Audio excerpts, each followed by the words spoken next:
കെടാതിരിക്കാൻ നമ്മളൊക്കെ എത്ര അടുത്തു പിടിച്ചോ അതേ തീയാണ് നമ്മുടെയൊക്കെ കൈ പൊള്ളിക്കുന്നത്.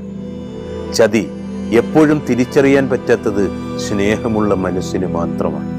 അത് ചിലരുടെ പുഞ്ചിരിയിലും മറ്റു ചിലരുടെ കണ്ണുനീരിലും ഒളിഞ്ഞു കിടപ്പുണ്ട്. ചിരിച്ച മുഖത്തോടെ ചതിച്ചവരെ മറക്കില്ല. കാലവും സന്ദർഭവും ഒക്കെ അങ്ങനെയുള്ളവരെ കാണിച്ചു തന്നുകൊണ്ടേയിരിക്കും. ഏതൊരു ഭീരുവിൻ്റെയും ആയുധമാണത്. അതൊരാളുടെ അയോഗ്യതയും. ജീവിതത്തിൽ സ്വന്തം കുറ്റങ്ങൾ കൊണ്ടല്ലാതെ തോൽക്കുന്ന രണ്ട് സാഹചര്യങ്ങളാണുള്ളത്. ഒന്ന് നിർഭാഗ്യം, രണ്ട് ചതി.